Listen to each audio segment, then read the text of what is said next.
Viewers, welcome to వంట వార్పు. ఈరోజు మనము రాయలసీమ స్టైల్, ఎస్పెషల్లీ కడప స్టైల్లో ఉల్లగడ్డ తాలింపుని స్పైసీగా ఎలా తయారు చేసుకోవాలో చూద్దామండి. చాలా సింపుల్ ప్రాసెస్ ఇది. దీనికోసం ముందుగా నేను 3 ఉల్లగడ్డల్ని తీసుకున్నాను. వీటిని ముక్కలుగా కట్ చేసేసి మునిగేంత వరకు వాటర్ పోసుకొని కుక్కర్లో ఒక విజిల్ వచ్చే వరకు పెడుతున్నా అండి. ఒక్క విజిల్ సరిపోతుంది, అందుకంటే ఎక్కువ పెట్టుకుంటే స్మాష్ అయిపోతుందండి బాగా.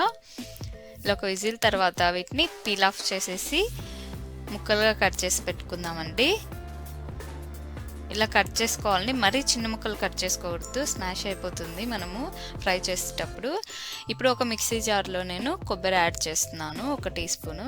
మీరు పచ్చి కొబ్బరి ఉంటే యాడ్ చేసుకోండి, మంచి టేస్ట్ ఉంటుంది. అలాగే 5 పచ్చిమిర్చి యాడ్ చేస్తున్నాను. నాకు స్పైసీ కావాలి కాబట్టి కొంచెం ఎక్కువ యాడ్ చేసుకున్నాను.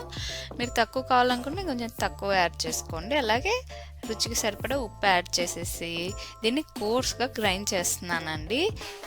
ఇలా మిక్సీ జార్లో గ్రైండ్ చేసే బదులు రోట్లో దంచుకుంటే మంచి టేస్ట్ ఉంటుందండి.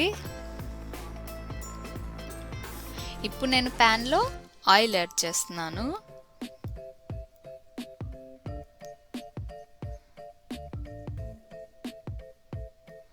ఈ ఆయిల్ హీట్ అయ్యాక ఇందులో ఆవాలు, ఇంకా జీలకర్ర, అలాగే మినప్పప్పు యాడ్ చేస్తున్నానండి.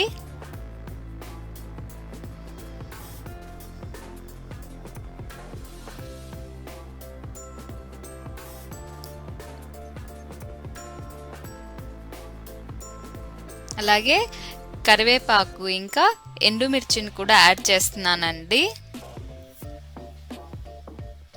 ఇప్పుడు ముందుగా కట్ చేసి పెట్టుకున్న ఉల్లిపాయ ముక్కల్ని యాడ్ చేస్తున్నాను. ఈ ఉల్లిపాయ బాగా బ్రౌన్ కలర్ వచ్చే వరకు, బాగా వేగే వరకు వేయించుకోండి ఇలా.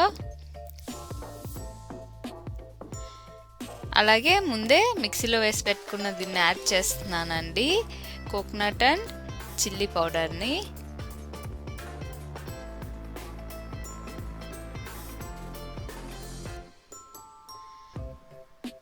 అలా కొంచెం పసుపు యాడ్ చేసి బాగా ఫ్రై చేసుకోండి.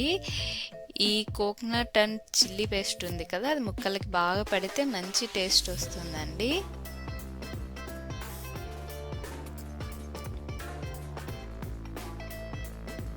ఇప్పుడు ముందుగా కట్ చేసి పెట్టుకున్న ఈ ఉల్లగడ్డని యాడ్ చేస్తున్నాను. దీనిపైన కొంచెం సాల్ట్ స్ప్రింకిల్ చేసేసుకొని మిక్స్ చేసుకోండి. ఈ ముక్కలకి బాగా కారం పట్టేటట్లు కలుపుకోండి.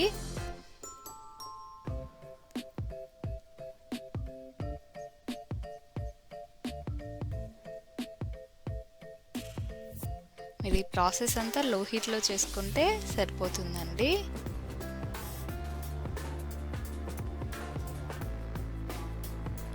పైన ఇలా కొత్తిమీరని చల్లేసుకొని కొంచెంసేపు ఫ్రై చేసేసి దించేసుకుంటే సరిపోతుందండి. మరీ ఎక్కువసేపు ఫ్రై చేసుకోకూడదు, ఇలా ముక్కలకి బాగా పట్టేటట్టు ఫ్రై చేసుకుంటే సరిపోతుందండి. అంతే అండి, రెడీ అయిపోయింది. చాలా ఈజీ కదా, చాలా సింపుల్. మీరు కూడా దీన్ని ఇంట్లో ట్రై చేయండి. అలాగే ఎలా వచ్చిందో నాకు కామెంట్స్లో తెలియచేయండి. ఇలాంటి మరిన్ని వీడియోస్ కోసం మా ఛానల్కి సబ్స్క్రైబ్ అవ్వండి. థ్యాంక్స్ ఫర్ వాచింగ్ వంట వార్పు.